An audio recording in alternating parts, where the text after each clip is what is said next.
Emily, I want a divorce. While I was doing the dishes, my husband John blurted that out unexpectedly. What? Why? I was taken aback by the suddenness. You see, I'm about to come into $3 million. That's a hell lot of money, right? But it's mine. I don't intend to share it with you. What does that have to do with a divorce? The truth is, I stayed with you for the money, Emily. Your salary isn't much, but it's better than nothing. So I reluctantly carried on with our married life. But once I get those $3 million, I won't need you anymore. I want to live a relaxed life alone. So please, let's part ways. Fine. If you have that much money, you can sell the house. It will cover the mortgage too.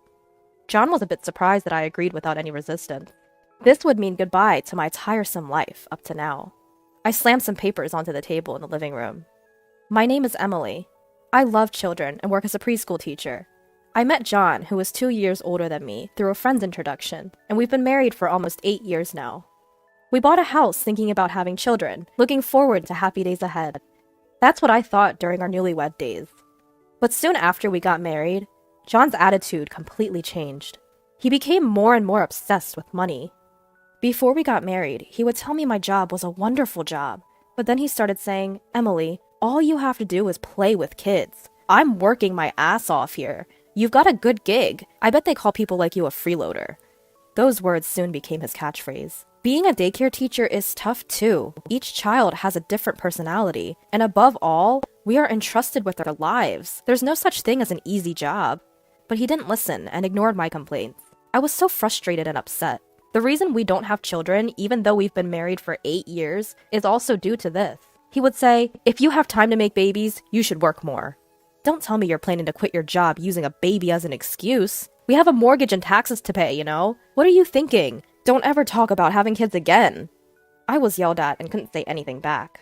Sure, John is older and has a career, so his income is higher than mine. But the gap isn't that big. It's only a difference of a few $1,000s, and yet he acts high and mighty every time. I take pride in my job and feel fulfilled every day. So being looked down upon for such unreasonable reasons was humiliating. John's words pierced my heart, and I would often cry quietly by myself. And lately, John has been saying he wants to be alone more often. In reality, I could live by myself, but I've been sticking with you out of necessity. Don't forget that. Why does he always look down on me? Perhaps it has to do with John's increased overtime at work. It's because you're not working hard enough that I have to work overtime to make ends meet. How about being a little grateful? I was often blamed like this. But even though he's working overtime, it doesn't seem like his salary is increasing. I can tell because I carefully check our finances. But the salary doesn't really change much, does it? Even though you talk big. Maybe that ticked him off, because John got angrier than I've ever seen him before. Who do you think is making this lifestyle possible? If I wanted to, I could dump you easily. Be prepared. He said something that sounded almost like a threat. He wasn't like this before we got married. Since that incident, our conversations as a couple have steadily decreased. Then, one day, something happened that pushed me further into despair. When we visited John's parents during Thanksgiving, his mother served tea and said, "You two have been married for 8 years now, right? Emily, you used to say you wanted a child soon. Considering your age, have you decided on how many children you want?" I thought this was the perfect time to discuss the issue, so I was about to open my mouth.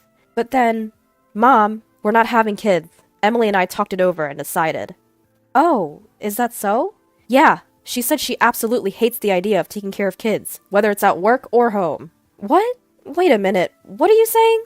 "Mom, can you not bring it up so much? It's stressful for Emily, too." "No, that's not what well, if that's what you two have decided, it's okay to just be the two of you. It's certainly hard work." With that, my mother-in-law left the room and I was left unable to discuss anything. On the car ride home, I asked, "Why would you tell such a lie? I love children and want them, but you keep saying you don't want them yet." "The fact that we can't afford to have a child because you don't work full-time is true. Only start talking when you start earning as much as me. I thought preschool teachers earned more. What a disappointment." "I don't like the way you're saying that. From the beginning, I never liked children and I never planned on having them. Children are just a financial burden. I'd rather spend that money on myself." While I was shocked, John just laughed. "You should never mix personal matters with work." I knew that, of course, but I couldn't help but dwell on this issue. Children are sensitive to these things. A girl named Amy from the class I'm in charge of approached me. Miss Emily, what's wrong? You seem less cheerful today. I'm sorry, I didn't mean to worry you. I'm fine, I said, patting her head. Amy wasn't the type to stand out, but she was very mature and kind for her age. She must be receiving a good upbringing. You're not fine. You're usually much more cheerful. I don't want to see Miss Emily like this, she said sadly. I felt terrible for causing such a young child concern. Maybe my daddy can help with Miss Emily's problem. He's a superhero and helps lots of people. He's picking me up tomorrow, so I'll tell him. Amy's mother usually picked her up, but she said her father was coming to the preschool tomorrow because her mother was busy. I told her I was fine, but Amy insisted on introducing me. I hadn't really spoken to Amy's father since I met him at the school entrance ceremony, so I was a bit nervous. The next day, as Amy said, her father came to pick her up. Thank you for looking after Amy. I'm her father. I've heard a lot about you from my daughter. I really appreciate that she seems to be having a good time. Oh, not at all. We're the ones who should be thanking you. Amy is a very kind girl. I got the impression that he was a very polite person, but I didn't really feel like sharing my personal affairs, especially because they were quite embarrassing. They were not something that could be easily spoken about. I can tell that Miss Emily is worried about something, so I want you to talk to my dad. Thank you, Amy. I really appreciate your concern, but I understand how you feel. It can be difficult to confide in someone, even if they're a close acquaintance. However, my daughter is really worried about you. If there's anything going on, please let me help. Surprised, I received a business card from Amy's father and saw his title. But looking back, I think that was the moment my fate changed. That was when I decided to take revenge on John. While I was preparing for that moment, John suddenly approached me. Hey, how about we get a divorce? It was after a long time that John came home early and we had dinner together. My hands, which were washing dishes, stopped there. Perhaps he thought I was bewildered by the suddenness. John grinned unpleasantly. You might not like it, but my feelings won't change. May I ask why? A huge sum of money is coming in. Do you want to know how much?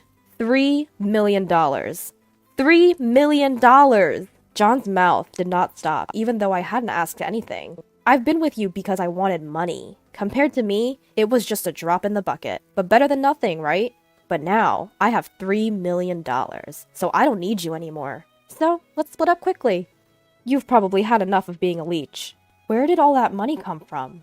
There were a lot of things I wanted to say, but first, I asked John the question that came to mind. That's none of your business. We're strangers now. Okay, I understand. Let's separate then. Perhaps surprised by my swift reply, John looked a bit taken aback. By the way, I have no intention of living in this small house anymore. After all, I have $3 million. I'm thinking of using this money to live in a mansion, so I've decided to sell this house too. That's fine. I'll start looking for an apartment then. You can pay off the rest of the mortgage on this house, right? Yeah, I'll pay it all off. That much, at least. I guess that's natural. Our positions are different, after all. Thanks, that would be great. With that, I decided to take action. John watched me move briskly with a curious look, and so began a series of busy days, packing and looking for an apartment. Once the divorce was more or less settled, I set up a time to talk to John again. I'll leave the mortgage payments to you, John. I don't want to argue about whether I set it or not in the future, so I've prepared a written agreement that includes all these points. Please sign it. Fine, as long as you don't start grumbling about it later. I always wondered why John always had to add an unnecessary remark. A surge of irritation welled up in me, but I managed to keep my temper. John, who had been perusing the divorce agreement, suddenly stopped in his tracks. Hey, what's this alimony section about? Why should I be the one to pay? If anything, Emily, who doesn't work full-time, should be the one paying. You thought you could hide it from me? You're so naive, I replied, calmly laying out some documents on the table. Upon seeing this, John's face turned increasingly pale. Thanks for all the overtime work you've been doing every day. I appreciate all your hard work. You love your job, don't you, John? It must be fun to be with your mistress. There was a photo of John and a woman arm in arm, looking quite friendly with each other. This woman, she's just a junior colleague. It just looks like we're arm in arm. Is this your attempt to catch me out? You're still going to say that, huh? Then how about this? I thrust another photo at him. It showed John and the same woman entering a hotel. I thought this would break him, but for some reason, he lashed out again. This must be a fabrication. Don't you know how advanced photo manipulation technology is these days? Do you really think you can fool me with this? I let out a heavy sigh.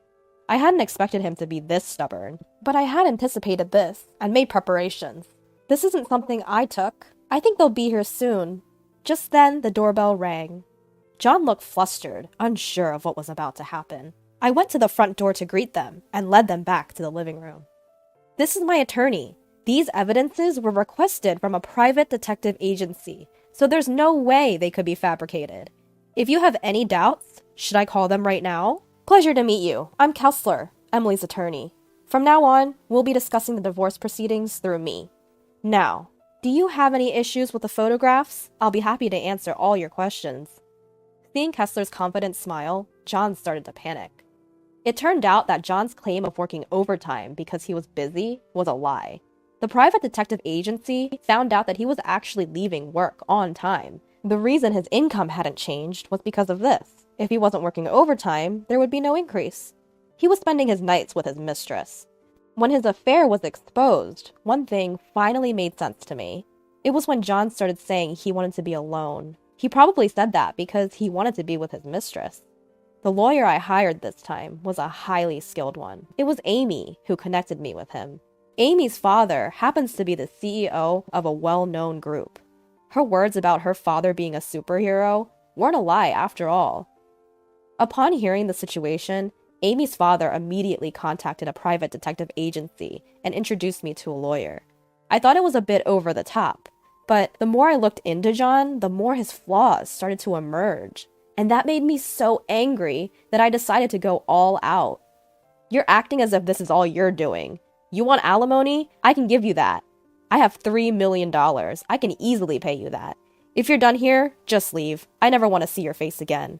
I would have left even if you hadn't said that. If anything comes up in the future, let's talk through the lawyer. Don't come to me directly. Who would ever want to see you? He spat out these last words. I silently packed my things and left the house. Perhaps if it had been anyone but John, it might have had more impact, but he was himself to the end. Just how arrogant can one be? I wondered as I left the house. I thought my tale of revenge had come to an end. Then, a few months later, just as I was getting used to my new life in the apartment where the incident occurred, something big changed. My source of stress was gone. At first, of course, I was shocked by the fact that I had divorced, but I didn't even have a shred of love left for John. That's why I also felt a sense of relief. Despite that, he had the audacity to barge into my new apartment. Please, will you listen to me? I beg of you. He shouted so loudly at the entrance that I reluctantly let him in. What on earth do you want? I told you I don't want anything to do with you anymore. He was smirking as he looked around my apartment. I found it utterly disgusting.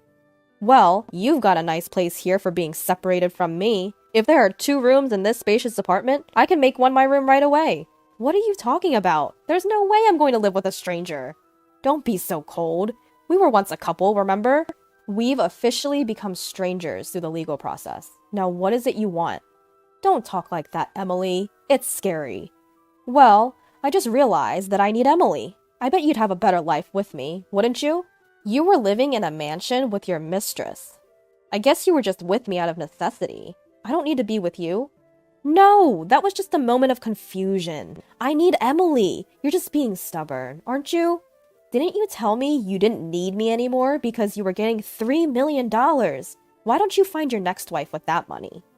No, you're wrong. John started crying all of a sudden. The truth is, I said I was getting $3 million because I thought I had won the lottery, but when I looked closely, the numbers were wrong. I jumped the gun. What on earth is he talking about?